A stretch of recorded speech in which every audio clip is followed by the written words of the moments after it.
નમસ્કાર દર્શક મિત્રો, જીએસટીવીની વિશેષ રજૂઆત ધ રિયલ ડિબેટમાં આપનું સ્વાગત છે. હું છું દેમાંગ. વાત કરીએ આજે G20 અને હવે તેનું પ્રમુખ ભારત.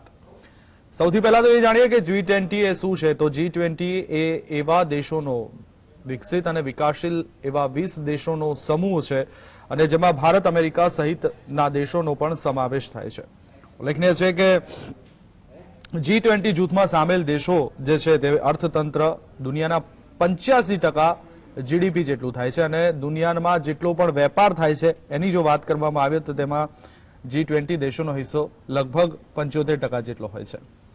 સાથે જ સંયુક્ત રાષ્ટ્ર સંઘ બાદ G20 ને સૌથી શક્તિશાળી સંગઠન માનવામાં આવે છે અને હવે આ સંગઠનની કમાન 1 વર્ષ માટે ભારત પાસે આવી છે. ત્યારે પડકારો એ છે કે ભારત અનેક એવા મુદ્દાઓ છે કે એ મુદ્દાઓ પર G20માં શું એ ઉઠાવી શકશે. આમ તો જોવા જઈએ તો છેલ્લા 14 વર્ષમાં જે G20માં સંમેલનો થયા છે એમાં અર્થતંત્ર અને વિકાસનો મુદ્દો મુખ્ય રહ્યો છે, પરંતુ ભારત પાસે અત્યારે વર્તમાન સમયમાં એવા ઘણા બધા મુદ્દાઓ છે કે જેની ઉપર વિશ્વ આખું ઝઝૂમી રહ્યું છે. ખાસ કરીને એક તો યુદ્ધનો માહોલ બનેલો છે ક્યાંક, બીજી તરફ મોંઘવારી છે, ફુગાવો છે, વૈશ્વિક રીતે ખાદ્યાન્નનો પ્રશ્ન છે. આ તમામ પ્રશ્નો ઉપર ભારત આગામી દિવસોમાં અને ખાસ કરીને રશિયા સાથેના સંબંધો સાચવીને, અમેરિકા સાથેના સંબંધો સાચવીને, ચીન સાથેના સંબંધો સાચવીને એને ખોટું ના લાગે એ રીતના G20માં ભારત પ્રતિનિધિત્વ અને કયા મુદ્દાઓ આગળ વાત કરશે, કયા મુદ્દાઓ ઉઠાવશે તેને લઈને જ આજે આ વિષય ઉપર ચર્ચા કરવી છે. ચર્ચામાં ભાગ લેવા મારી સાથે ટેકનોલોજીના માધ્યમથી 3 મહાનુભાવો જોડાયા છે, જેમાં એમ્બેસેડર ડોક્ટર કેતનભાઈ શુક્લા આપણી સાથે છે, ડોક્ટર આરાધનાબેન તલવાર આપણી સાથે છે અને ડોક્ટર જયનારાયણભાઈ વ્યાસ આપણી સાથે જોડાયા છે. ત્રણેય મહાનુભાવોનું સ્વાગત છે. વ્યાસજી, શરૂઆત આપનેથી જ કરીએ તો G20 ને આપ કઈ રીતે જોઈ રહ્યા છો?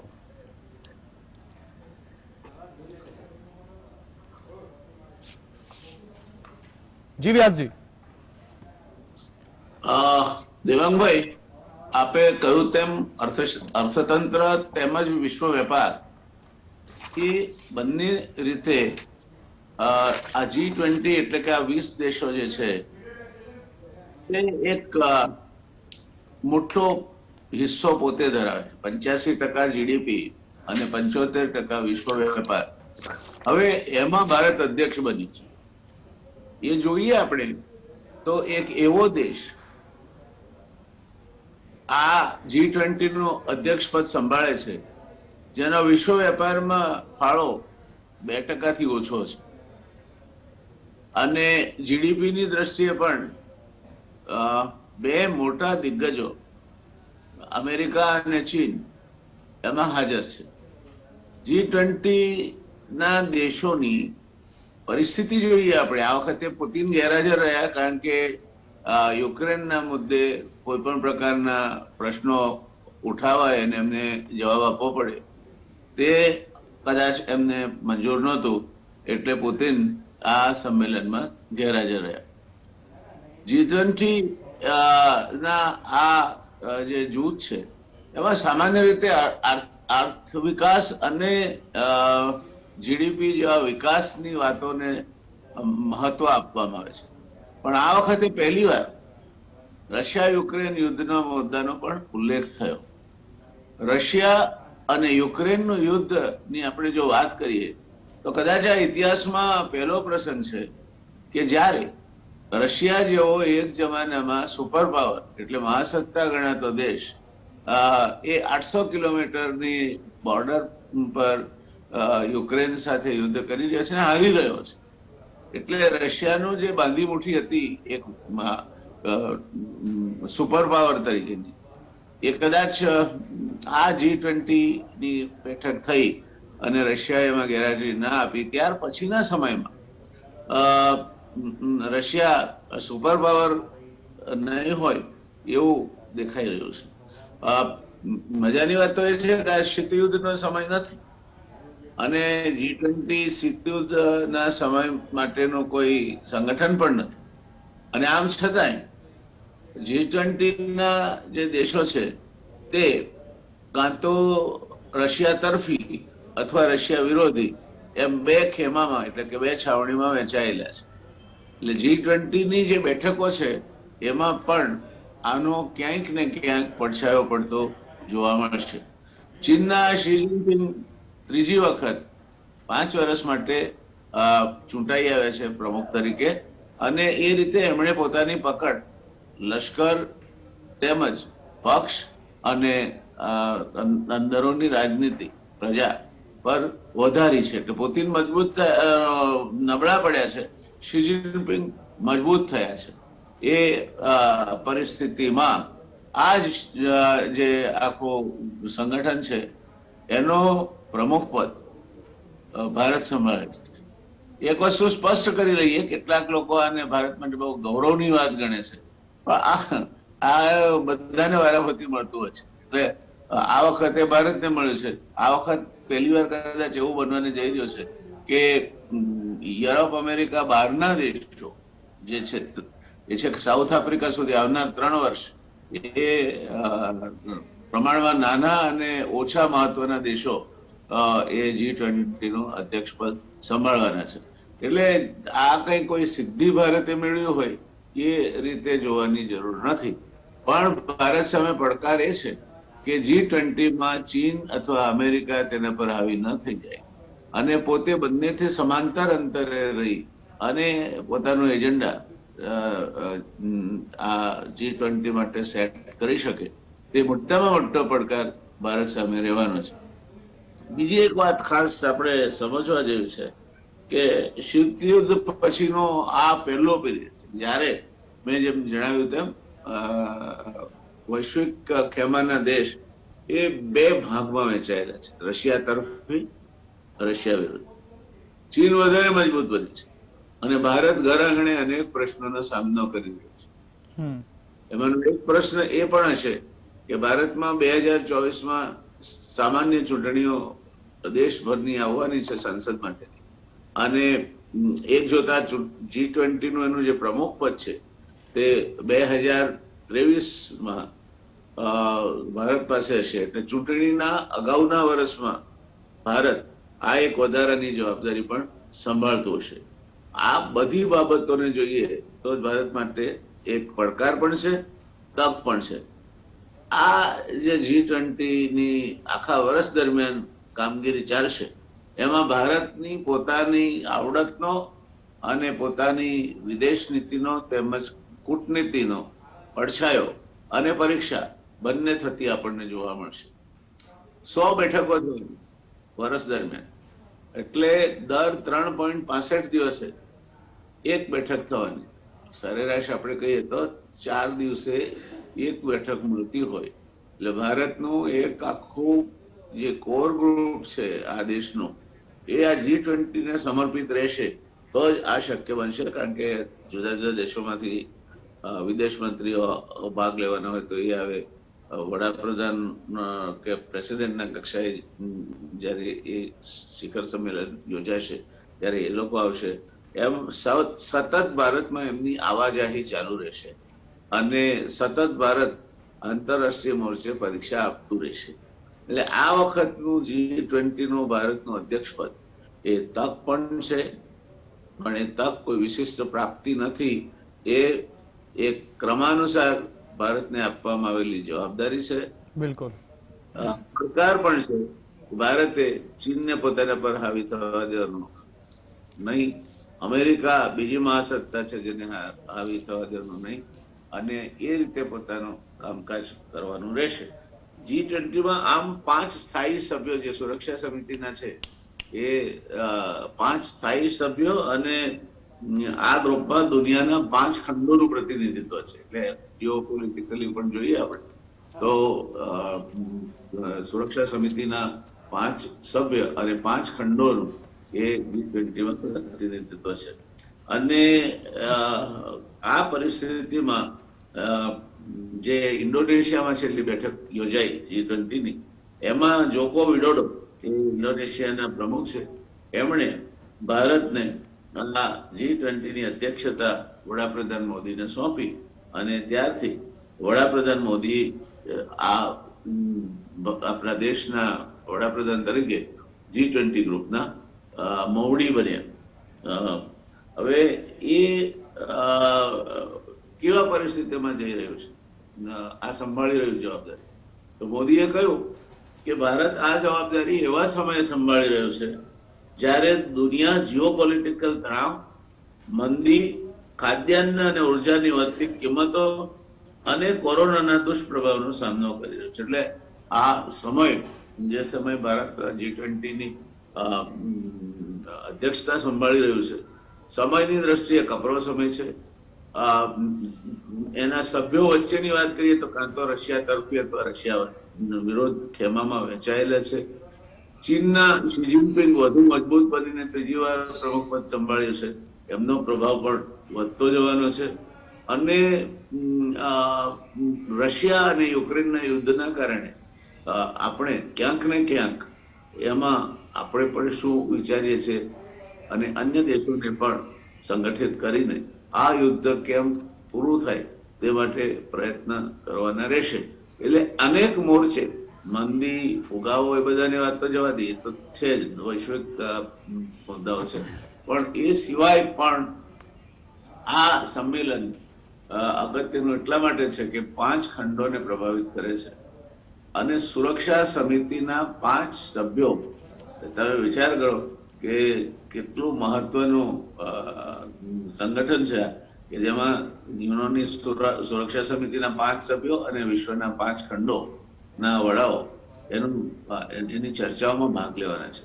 એટલે વૈશ્વિક પ્રભાવ ને જોતા અને જે એનો 85% જીડીપી અને 75% વેપાર ઉપર એનો પ્રદાન એટલો ભાગ, એનો હિસ્સો છે, તે જોતા G20 એ યુનાઇટેડ નેશન્સ પછી દુનિયાનું સૌથી વધુમાં વધુ સત્તાધારી, સૌથી વધુમાં વધુ અગત્યનું સંગઠન છે.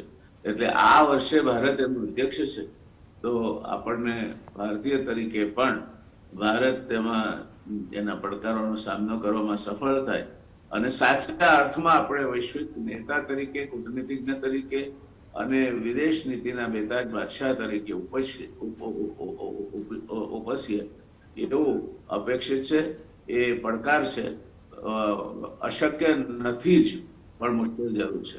દેવાંગભાઈ, બિલકુલ સાચી વાત છે. અશક્ય નથી, મુશ્કેલ જરૂર છે, પરંતુ આ તકને હવે આપણે કેવો ઉપયોગ કરી શકીએ છીએ એ જોવાનું રહે છે. બિલકુલ સાચી વાત વ્યાસજીએ કીધી કેતનભાઈ કે 1 વર્ષ માટે તો આપણને આ પ્રતિનિધિત્વ મળ્યું છે. આગામી 1 ડિસેમ્બરથી આપણે જે બેઠકો થશે એમાં આપણે પ્રતિનિધિત્વ કરીશું. અને સારી વાત એ છે કે આવનારા 3 વર્ષ અમેરિકા અને ફ્રાન્સ જેવા ધનિક દેશો પાસે આનું પ્રતિનિધિત્વ નથી જવાનું.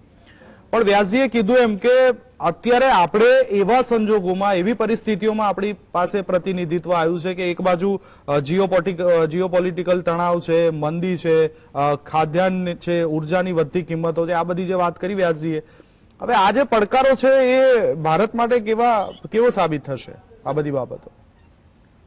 આમાં એવું છે કે G20 જે જયનારાયણભાઈએ કહ્યું કે સૌથી ઇમ્પોર્ટન્ટ ઓર્ગેનાઇઝેશન છે, G7 છે ખાલી એમાં નાનું છે પણ સૌથી પાવરફુલ છે, કારણ કે એમાં બધા રીચ કન્ટ્રી છે. જ્યારે G20 છે એમાં 85% જીડીપી છે, 2/3 પોપ્યુલેશન છે, 75% ટ્રેડ છે. એટલે એમાં શું કહી શકાય કે નોર્થ અને સાઉથ એ બંનેનું પ્રતિનિધિત્વ સારા પ્રમાણમાં છે.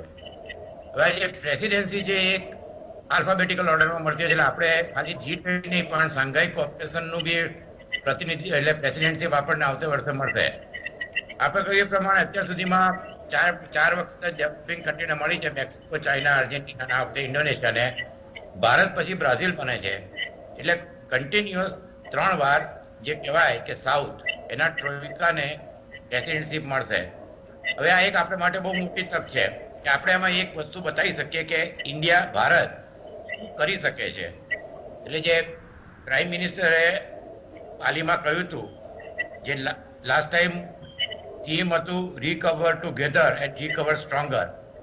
આ વખતનું થીમ છે વન અર્થ, વન ફેમિલી, વન ફ્યુચર.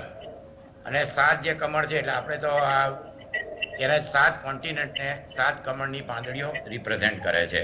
બિલકુલ. હવે જે સ્પીચ આપી એમાં અગત્યની વસ્તુ એ હતી કે જે ભારત માટે આપણે દુનિયાની સૌથી મોટી ડેમોક્રેસી છે, તો સ્પીચમાં એમણે કહ્યું કે India is mother of democracy અને holy land of Gandhi and Buddha, એટલે શાંતિની વાત થઈ એમાં કે ભાઈ આ જગ્યા છે ભારત. એ દુનિયામાં બે મહાપુરુષોની ભૂમિ છે, ગાંધીજી કે જે ગુજરાતના હતા અને ગૌતમ બુદ્ધ. એટલે જે કલ્ચરલ રીચનેસ છે દુનિયાને માટે એક નવો ન્યૂ વર્લ્ડ ઓર્ડર. એટલે ન્યૂ વર્લ્ડ ઓર્ડર ખાલી પોલિટિકલ નહીં પણ ફાઇનાન્શિયલ, કે બંને રીતે એમાં ઇન્ડિયા રોલ પ્લે કરવા માટે તૈયાર છે. પર્ટિક્યુલરલી એમણે એમ કહ્યું કે ભાઈ કોવિડમાં દુનિયામાં સૌથી હાઈએસ્ટ વેક્સિન આપ્યા અને 1.3 બિલિયન લોકોને અનાજ આપ્યું. ફાસ્ટેસ્ટ ગ્રોઈંગ ઇકોનોમી છે.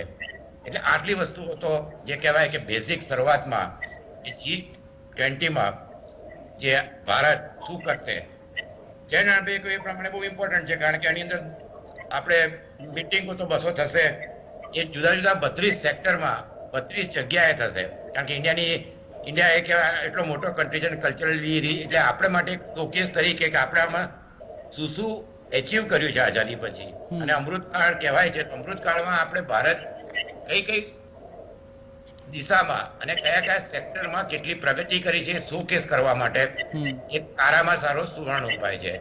હવે આની અંદર અમુક જે હોસ્ટ કન્ટ્રીઓ એ અમુક કન્ટ્રીને ઇન્વાઇટ કરી શકતા હોય છે.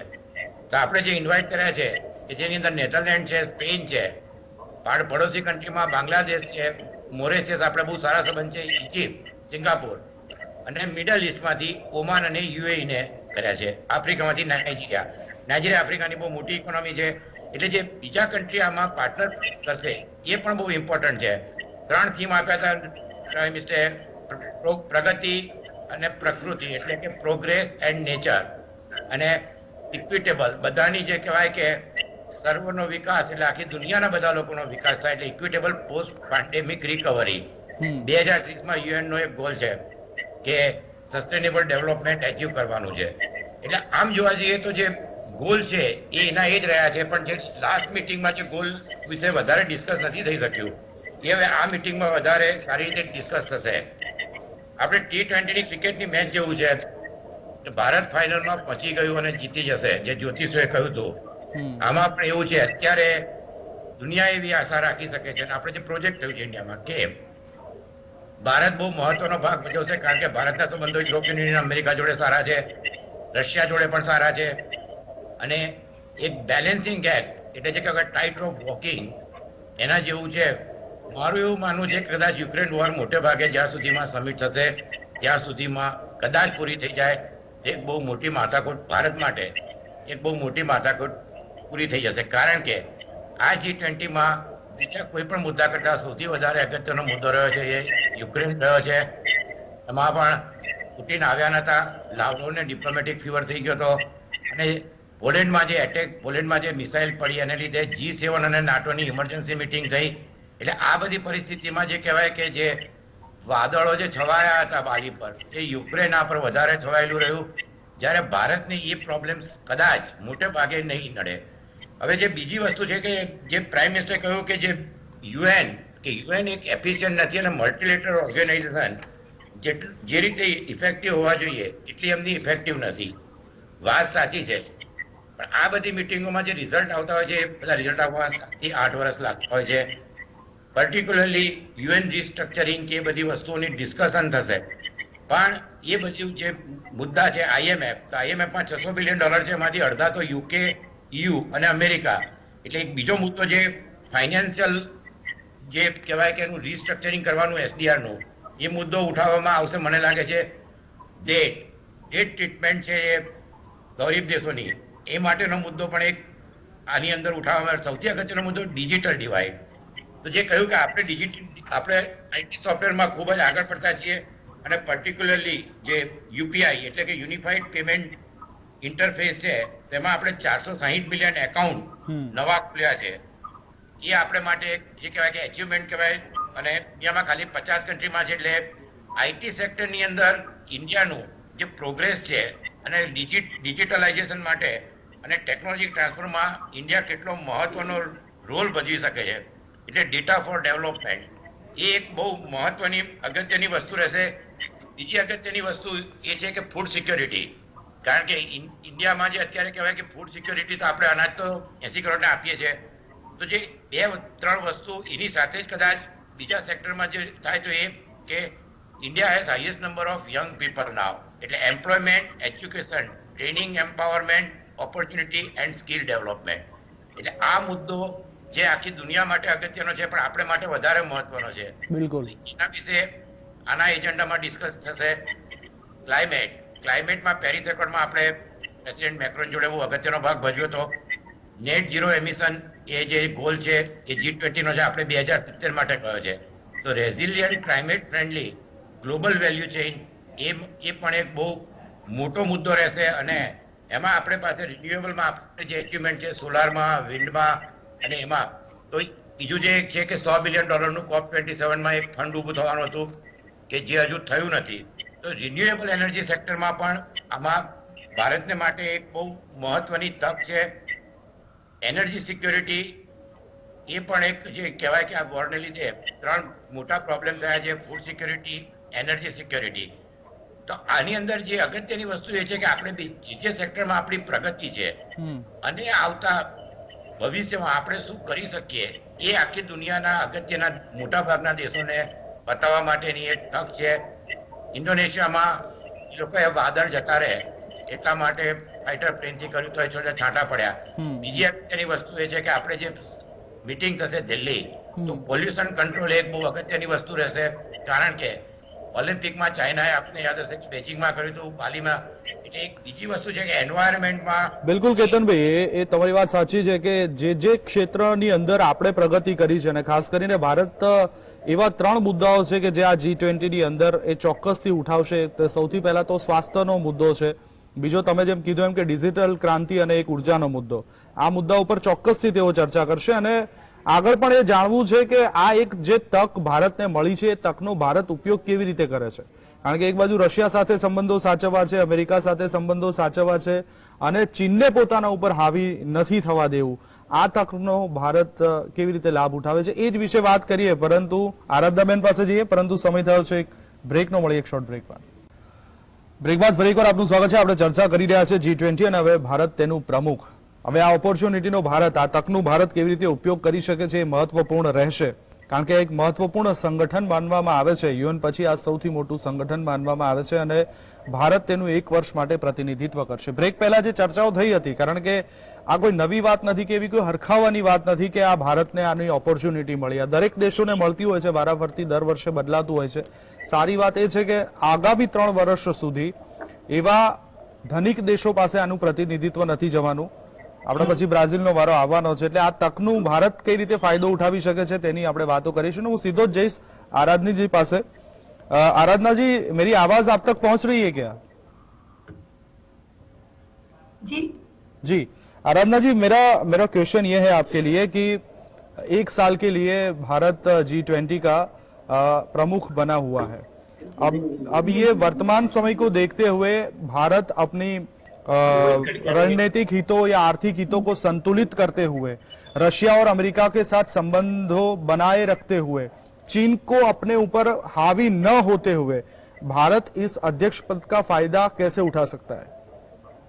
जी पहले तो जो व्यास जी ने और शुक्ला जी सर ने भी कहा कि G20 की जो प्रेसिडेंसी आई है ये हमारे लिए इम्पोर्टेंट है फॉरेन पॉलिसी और एक्सटर्नल रिलेशंस के माध्यम से from point of view of that. अगर मैं देखूं कुछ चीजें हैं जो G20 presidency I feel is not the ultimate aim और objective for Indian policy makers. मुझे लगता है ये एक टूल है and more importantly it's a platform through which जो इंडिया के लार्जर ऑब्जेक्टिव्स हैं फॉरेन पॉलिसी में इनको अचीव करना, विच उसमें आता है आपका ले लीजिए रशिया, ले लीजिए US relations and of course China as well. 2 point है. अगर इंडिया प्रेसिडेंसी जैसे अब लेते हैं दिसंबर से, इधर देयर इज वन पॉसिबिलिटी कि हम सिर्फ एक होस्ट स्टेट बने ज्योग्राफिकली, एंड दूसरी पॉसिबिलिटी है कि इंडिया इस अपॉर्चुनिटी को अपने लिए अपने स्ट्राइड में टू एक्वायर लीडरशिप और स्ट्रेंथन लीडरशिप पोजीशन इसके लिए यूज करे. और मेरा मानना है कि इंडिया सेकंड पॉसिबिलिटी एक्सप्लोर करेगा. अगर इंडिया का देखिए रशिया, चाइना और आपने यूएस का पूछा है, ये G20 का जो है ये एक तरह से एक आइडियोलॉजी और सर्टेन प्रिंसिपल्स आउटलाइन करते हैं इंडिया के, जो इंडिया प्रेसिडेंसी में लेगा। फर्स्ट इज मल्टीलैटरलिज्म, जिसके लिए, और मल्टी अलाइनमेंट, जिसके लिए इंडियन फॉरेन पॉलिसी इस वक्त अगर आप देखें, एक तरफ से रशिया के साथ relations independent of what we have with US, जो एक टाइम पे ऐसा नहीं होता था, they were very much interlinked and they used to impact. अभी ऐसा नहीं है, अभी इंडिया रशिया के साथ भी रिलेशंस रखते हैं, यूएस के साथ भी रख रहे हैं, G20 के समिट में जाके यूक्रेन के बारे में भी बात कर रहे हैं। सो आई थिंक जहां की बात आती है US and China, US and Russia की, India looks at it from a multilateral perspective, which means that एक शिफ्ट है, that India does not want कि जो न्यू वर्ल्ड ऑर्डर है ये डोमिनेट हो ओनली एंड ओनली यूएस से, लेकिन it should be dominated by multiple countries, one of which should be India. So उस फ्रेमवर्क में इंडिया रशिया और यूएस के साथ बैलेंसिंग एक्ट करने की पूरी कोशिश करेगा, जो आजकल इंडिया करता ही है हर सिचुएशन में। ट्रिकी ऑफ कोर्स, लेकिन that will be India's ultimate motive. More importantly, India Russia and China और यूएस के साथ रिलेशन ऑल्सो डिटरमाइन करेगा इंडिया का बहुत बड़ा इस वक्त, आई वुड से इम्पोर्टेंट, जो वो यूज करेंगे अपने आइडियाज या आइडियोलॉजी, इज ग्लोबल साउथ। तो अगर इंडिया की, अगर आप स्टेटमेंट्स भी देखिए G20 को लेके, they talk about commitments towards south south cooperations. India is talking about reforming G20 to meet the needs of developing countries. So the emphasis is more on South, global South. India पूरी कोशिश करेगा कि हम vocal हों, we present, we become a face of global South, and then its terms के हिसाब से US के साथ रिलेशंस रखें या रशिया के साथ रिलेशंस रखें, क्योंकि अगर आप देखें G20 traditionally has been West dominated, या ले लीजिए वहां के जो फ्रेमवर्क है, पॉलिसीज रही हैं, they are countries that are belonging और adhering to western bloc. India ये एक बहुत इंपॉर्टेंट शिफ्ट लाना चाहता है, एंड इसी फ्रेमवर्क में इंडिया कोशिश करेगा अपने रशिया एंड यूएस के रिलेशंस को शेप करने का, and it will be a balancing act. I don't see India fading या एक रिलेशन कम या एक ज्यादा। इंडिया यूएस और रशिया के साथ अपने अपने हिसाब से रखेंगे under the framework of multilateralism. Second important point है जो आपने चाइना का पूछा। इंडिया ऑब्वियसली कोशिश करेंगे कि वो इम्पैक्ट ना हो, nor get influence by China.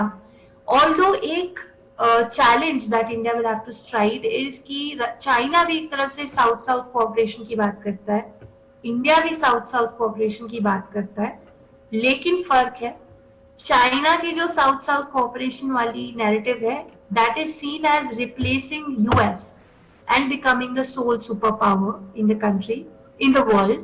India का साउथ साउथ कोऑपरेशन अलग है, उसमें इंडिया चाहता है कि नॉट जस्ट यूएस या एक वेस्ट डोमिनेटेड पावर, लेकिन मल्टीपल स्टेट्स और मल्टीलैटरलिज्म, उसमें एक इंडिया ऑफ कोर्स एक पावर बने।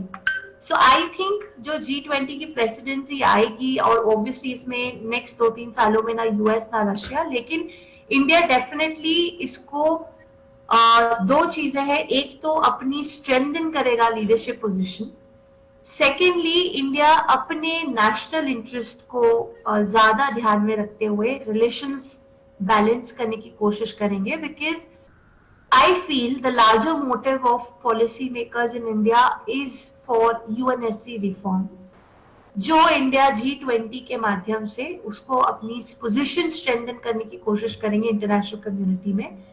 Priority yes, US Russia China रहेंगे। I feel India will diversify, India और भी ग्लोबल साउथ एंगेजमेंट में इन्वॉल्व होंगे। अगर आप देखें इंडिया की जो नेक्स्ट 1 ईयर की जो मीटिंग्स लाइंड अप हैं एंड जो जो कंट्रीज को इनवाइट है, बहुत कैलकुलेटेड हिसाब से इनविटेशंस दिए गए उन कंट्रीज को भी जो G20 के पार्ट नहीं है। So may be a country from Africa is been invited by India, few countries from middle east या वेस्ट एशिया से उनको इनविटेशन दी गई है इंडिया की तरफ से, Bangladesh from south Asia. So the point is India is eyeing on calling each country from different parts of the region or the globe, the showing a very strong signal कि India is here to diversify. India multilateralism में believe करता है. इसी framework में India Russia and China के साथ भी deal करना चाहेगा. And most importantly, India will be trying to balance both the relations, as I said. रही बात चाइना की, जैसे मैंने आपको पहले भी बोला, इंडिया की एक टसल और एक चैलेंज आ सकती है in south south narrative with China. लेकिन China by defining its economy और parameter really does not fall in true sense in the global south. बिल्कुल. क्योंकि अगर आप यूएन में भी देखिए, यूएन में भी चाइना को साउथ कंट्रीज, जो ग्लोबल साउथ कंट्रीज है प्लस चाइना फॉर्मूला यूज किया जाता है. So China is very neither here not there, neither in the developing world in its true sense nor in the developed world, because economy strong है लेकिन they don't have other parameters to be qualified or to be called as a developed world, developed country. So India will strive its best, लेकिन keeping in mind, I feel, मुझे लगता है कि multilateral engagements, global south will be the top priority for India. And जो issues भी India उठा रहा है, जो agendas भी India उठा रहा है, they are not very conventional that India बात कर रहा है. अगर आप देखें, इंडिया ने 2 ट्रैक्स बनाए, एक तो फाइनेंस ट्रैक और दूसरा शेरपा ट्रैक. जो शेरपा ट्रैक है वो बड़ा इंटरेस्टिंग है. उसमें आपको इश्यूज जो इंडिया डील करना चाहता है, जैसे कल्चर, एग्रीकल्चर, हेल्थ. सो ये सब ये दिखा रहा है कि India is trying to diversify. India is trying to project itself as a very responsible global player, और I would say global power with a larger purpose of UNSC. क्योंकि कल यूएन में अगर मान लीजिए ये बात उठती है, कोई भी कंट्री, मैं आराधना जी वो उस मुद्दे पर आ रहा हूँ कि भाई कौन से ऐसे मुद्दे हैं जिसके ऊपर भारत को फोकस करना चाहिए, वो मैं सेकंड राउंड में आता हूँ. પણ વ્યાસજી અહીંયા સવાલ એ થઈ રહ્યો છે કે છેલ્લા 14 વર્ષથી G20 શિખર સંમેલનોમાં જો કોઈ ચર્ચા થતી હોય તો એ આર્થિક બાબતો ઉપર, વિકાસ ઉપર ચર્ચા થતી હોય છે. જોકે આ વખતે યુદ્ધનો મુદ્દો, સુરક્ષાનો મુદ્દો એ પણ ક્યાંક છવાયેલો રહ્યો. સામાન્ય રીતે આવા સંગઠનોની અંદર આવી ચર્ચા થતી નથી હોતી, પરંતુ આ મુદ્દો આપણને એટલા માટે જોવા મળ્યો કારણ કે ખાસ કરીને જે સપ્લાય ચેનમાં અવરોધ જોવા મળ્યો, ખાદ્ય સુરક્ષા, આર્થિક નુકસાન, શાંતિને જોખમ, આ બધા મુદ્દાઓ ઉપર પણ ક્યાંક આ વખતે ચર્ચાઓ થઈ રહી છે. અચ્છા, વિશ્વની અંદર રાજનીતિની દ્રષ્ટિએ જે 2 ભાગ પડી ગયા, એ ભાગોમાં ભારત તટસ્થ રહ્યું. ભારત એમાંથી અલગ તો રહ્યું, પણ આ બધાની સાથે બંને ભાગોની નજીક પણ રહ્યું છે. હવે આવા સંજોગોમાં G20 ની અધ્યક્ષતા ભારત જરૂર કરશે, પરંતુ લાગે છે કે યુક્રેન યુદ્ધનો મામલો ભારત માટે માથાનો દુખાવો બની રહેશે.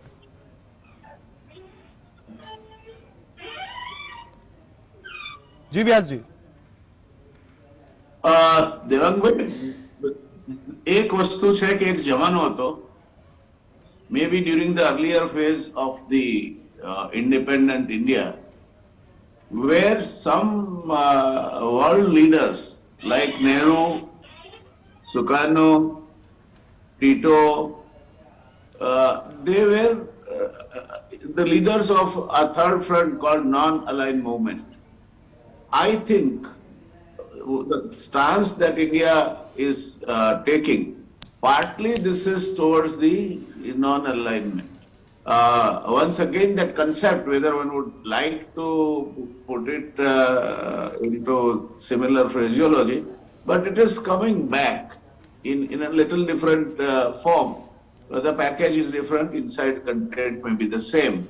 So we are trying to take a line where we do not want to seem to be aligning with anybody, and despite that try to set the agenda. So I think this is one welcome thing. Second thing is one has to read between the lines also during such major conventions or Shikhar Parishad like G20's annual meet is what is the declaration and what is the body language of the leaders. For example, the spat between Trudeau and Xi Jinping was largely publicized because negative news gets much more positive coverage. But that apart, we seem to be ignoring some mild and positive developments like Xi Jinping and Biden meeting at the sidelines of the convention and for 3 hours.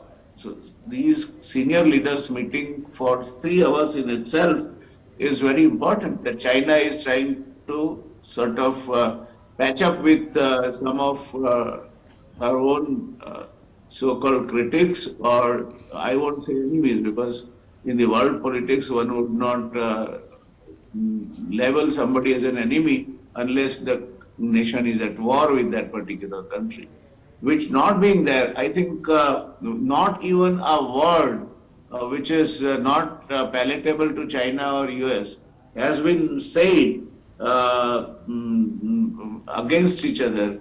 That itself shows that China is in search of identity as a nation which is committed to progress, development, and doesn't want to buy corals where it is not necessary.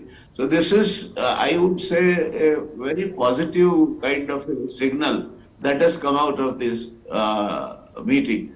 Second is our Prime Minister, Modi, and Xi Jinping met for a while. It was a brief meeting, and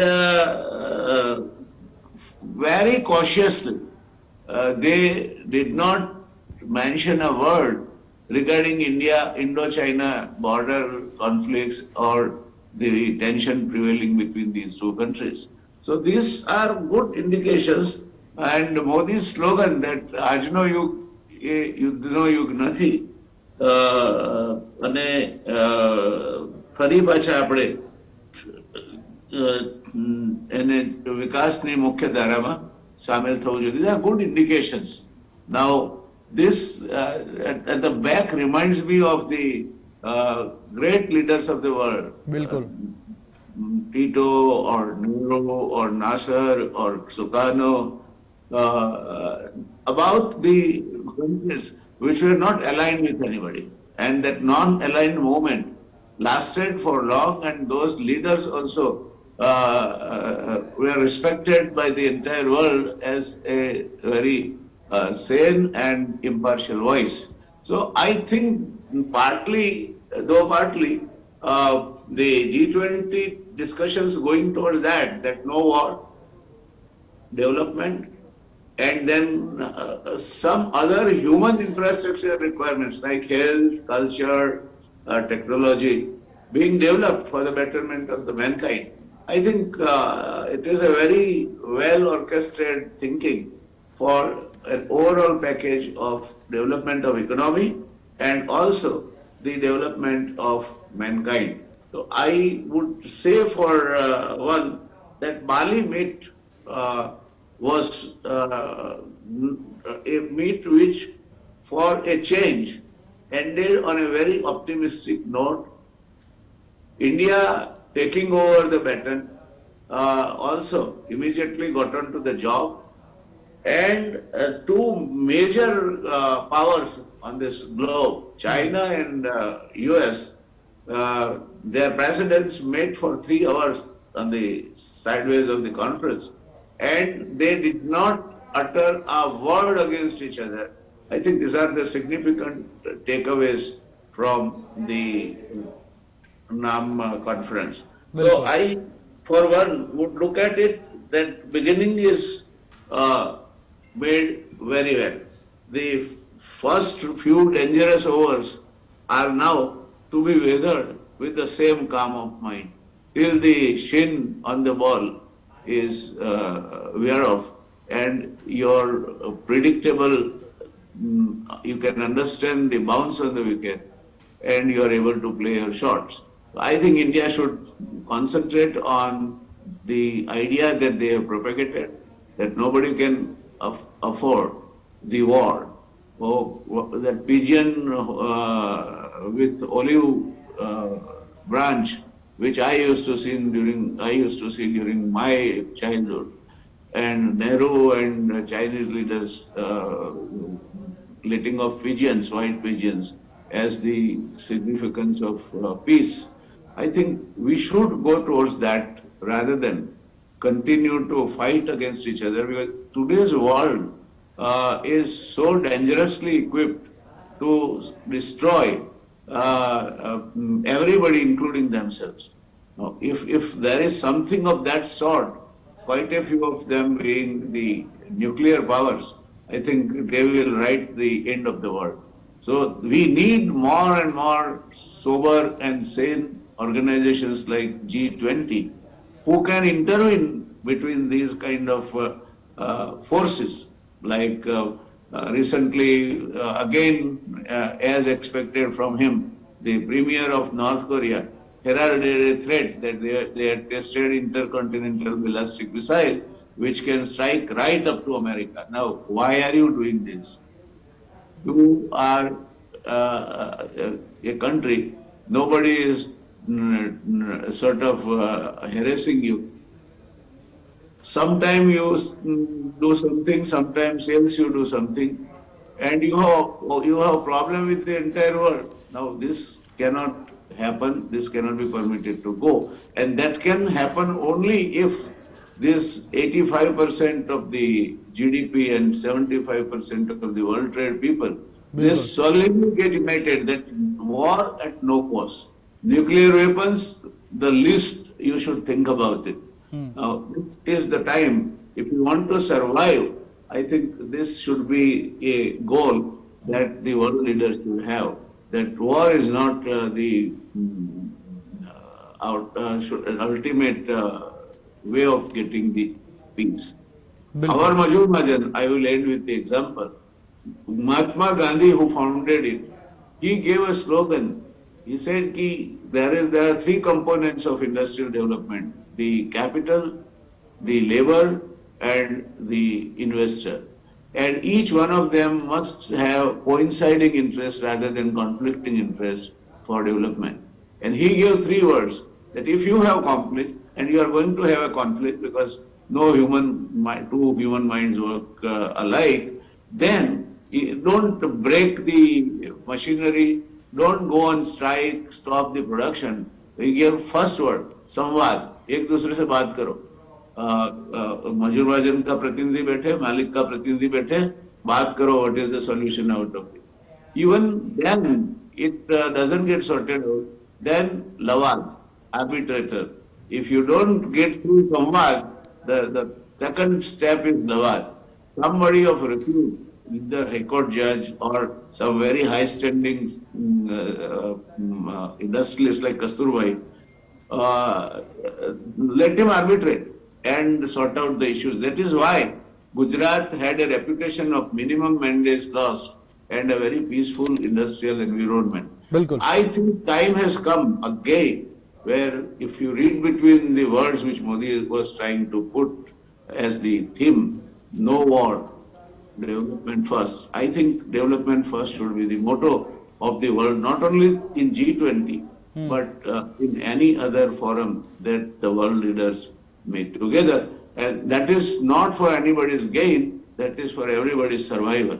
I think that is where the issue lies. Devangway. બિલકુલ.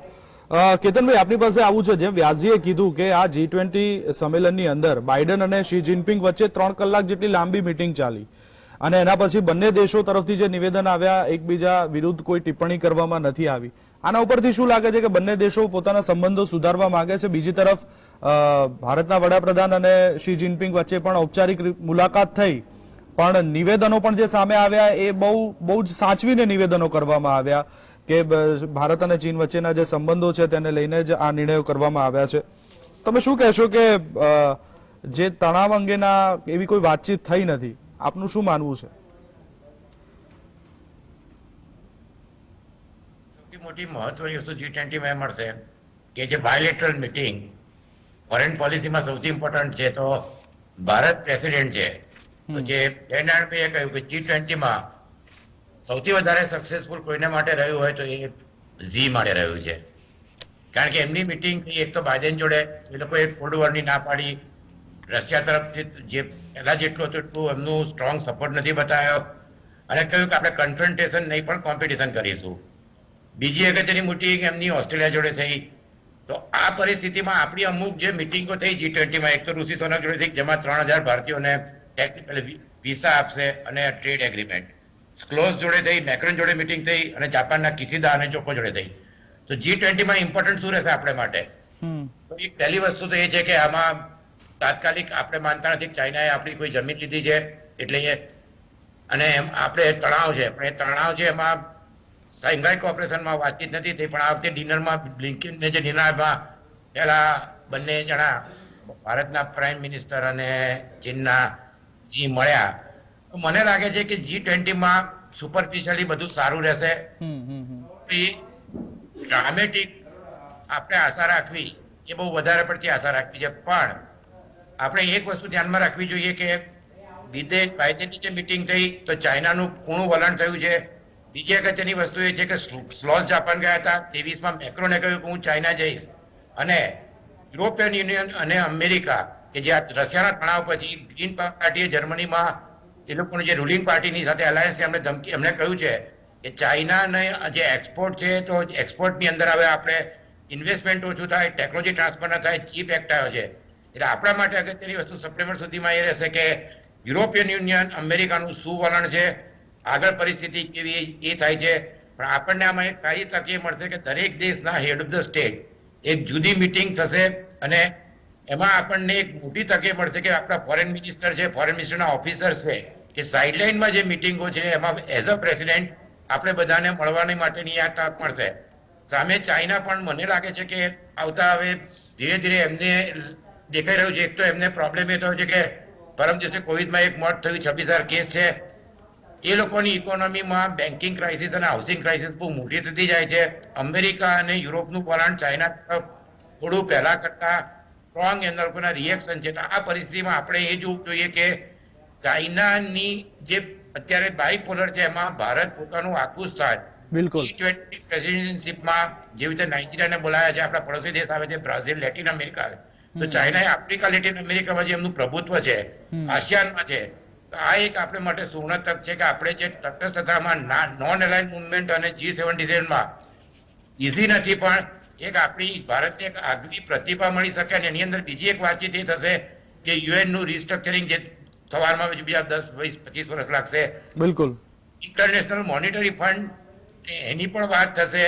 અને બાકી તો જે છે કે આપણે હવે ચલો એ જોવાનું રહે છે કે ભારત આ તકને કેવી રીતે એ ફાયદામાં ફેરવી શકે છે. સમયનો અભાવ છે, મારી પાસે 2 मिनट છે, तो आराधना जी ने एक सवाल हूँ पूछी लूं कि आराधना जी अभी कौन से ऐसे मुद्दे हैं जिसके ऊपर भारत को फोकस ज्यादा करना चाहिए, ध्यान केंद्रित करना चाहिए? क्या भारत हेल्थ सेक्टर है, ऊर्जा सेक्टर है, डिजिटल क्रांति का जो सेक्टर है, क्या ये सेक्टर्स पे परिणाम लक्षी कामगिरी कर पाएगा?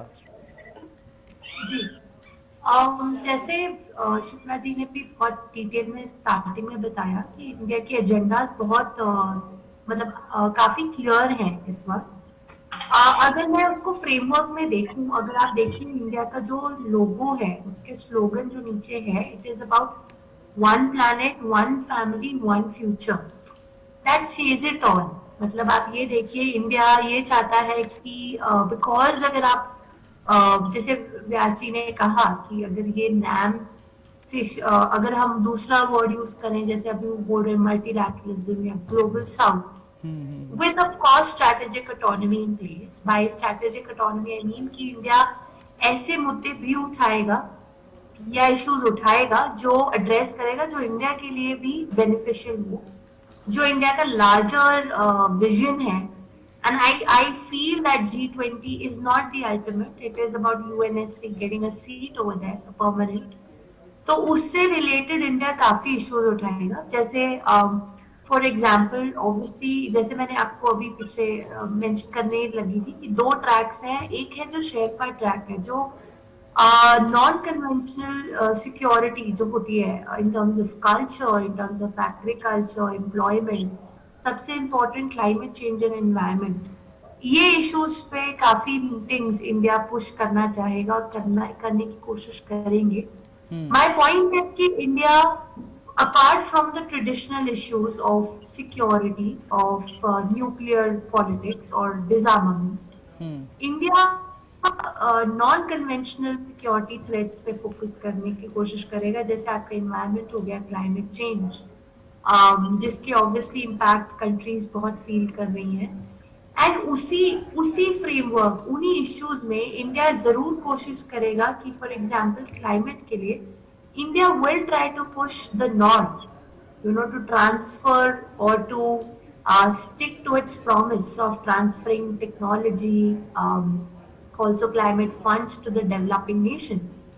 क्योंकि क्या इंडिया जो देख रहा है, इस हिसाब से इंडिया ये भी कह रहा है कि reforms in global governance, economic, financial institutions, जो ऑब्वियसली देखिए G20 का मकसद जब वो बनाया ही था was to deal with economic crisis which were happening in different parts of the globe, चाहे फिर वो एशियन क्राइसिस हो जाए, रशियन क्राइसिस हो जाए 90s के, लेकिन एक शिफ्ट इंडिया लाने की कोशिश करेगा to move away from the traditional economic and security issues to more diverse issues जो ग्लोबल साउथ, जो इंडिया के लिए फेवरेबल हो। बिल्कुल, इंडिया के लिए फेवरेबल हो और विश्व के लिए भी जो फेवरेबल हो, अच्छा हो, वो मुद्दा भारत जरूर से उठाएगा। तो दर्शक मित्रों, G20 અને ભારત તેનું પ્રમુખ રહ્યું છે। આ તકને ભારત હવે ફાયદામાં કેવી રીતે પરિણમી શકે છે? કારણ કે મુદ્દા ઘણા બધા છે, કારણ કે G20 દેશોની અંદર દર વર્ષે પ્રમુખ પદ બદલાતું હોય છે। ભારતને આ તક મળી છે અને આ તક એવા સમયે મળી છે કે વર્તમાન સમયની અંદર વિશ્વની અંદર એક તો વૈશ્વિક રાજકારણની વાત કરવામાં આવે, યુદ્ધનો સમય છે, ખાદ્યાન્ન કટોકટીની વાત કરવામાં આવે, મોંઘવારીની વાત કરવામાં આવે, પડકારો ઘણા બધા છે ભારત માટે, પણ આ પડકારોનો સામનો ભારત કેવી રીતે કરી શકે છે અને એનો ફાયદો કઈ રીતે ઉઠાવી શકે છે એ પણ આગળ જોવાનું રહેશે। વહેલા ચર્ચામાં ભાગ લેવા માટે થઈને વ્યાસજી આપનો, કેતનભાઈ આપનો અને અનુરાધાજી આપનો, આપ ત્રણેય મહાનુભાવોનો ખૂબ ખૂબ આભાર। દર્શક મિત્રો, ચર્ચામાં અત્યારે બસ આટલું। વધુ સમાચાર અને અપડેટ માટે આપ જોતા રહો GSTV। નમસ્કાર।